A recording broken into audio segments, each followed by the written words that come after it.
Hi everybody, this is Bastiaan, and today we're going to take a look at the Winkelmann-Reimer gambit of the winner French. So in order to demonstrate, I'm going to play a game against an engine called Alex. So I haven't set up the board, so hopefully we're seeing the French soon enough.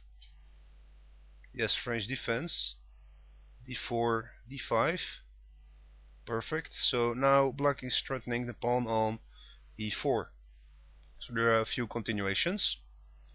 I can advance the pawn, I can exchange, I can play knight to c3, or I can play f3. So in this case I'm going to play f3, which is one of the ways to reach the Winkelmann-Reimer gambit. Black takes the pawn, knight to c3, black plays bishop to b4, pinning the knight. So I'd like black to exchange, so I'm going to force it by playing pawn to a3, take. So we're seeing the Winkelmann-Reimer gambit appearing on the screen. For the Winkelmann-Reimer gambit to be completed, black should have played pawn takes pawn, after which I can develop the knight at the cost of a pawn and a damaged, somewhat damaged pawn structure. But we're seeing black play the in-between move, knight to d7. And one may think that now I can recapture the pawn for free, but actually it isn't so, because then black can simply play queen to h4 check and recapture the pawn on e4, which is a bad continuation for white. However, white can stop black's attacking idea with queen to h4 simply by playing pawn to g3, which will allow to fianchetto the bishop later on. So I'm playing g3. Now black is forced to exchange or take the pawn, or I can recapture it. Knight takes, knight to f6, so I'm fianchettoing. Queen to e7, I'm castling. So now I'm going to develop the queen, centralizing it to protect these three pawns, especially the c3 pawn, which has no protection. Black can easily play knight to d5 to attack it. So queen to d3, rook to d8. Let's see.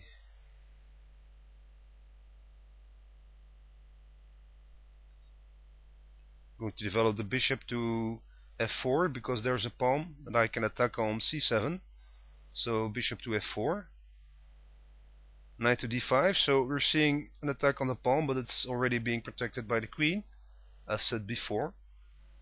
The knight is protecting the pawn on c7, and the knight is attacking the bishop on f4. So I may have to retreat the bishop, but I have a mate threat on h4 if I play knight to g5. So I'm going to play knight to g5. Black plays a defensive move. Well, that's the end of that idea. But I did make black retreat the piece.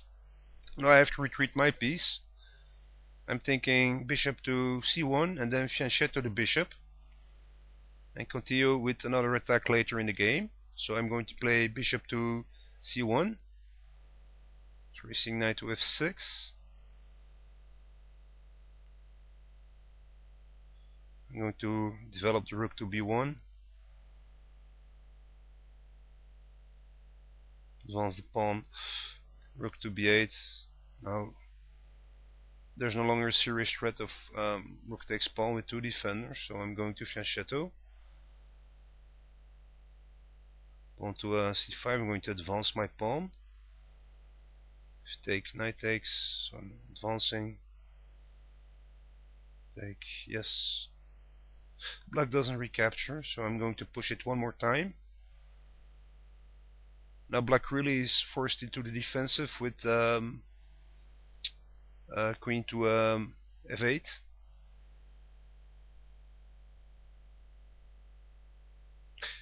I can attack the pawn on f7 with bishop to d5.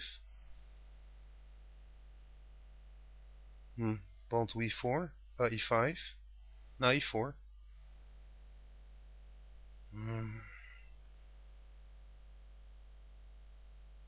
Bishop takes, or knight takes, bishop takes. Knight takes, queen takes, pawn to c6.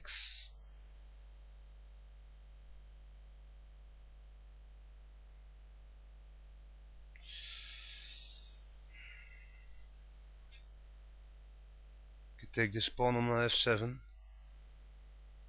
Yes, and then black's queen is lost.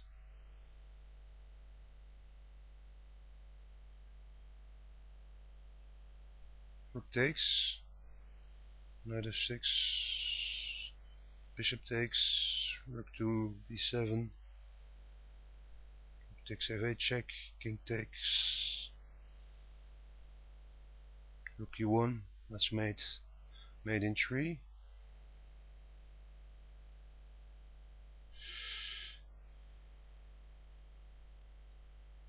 And that's the end of it.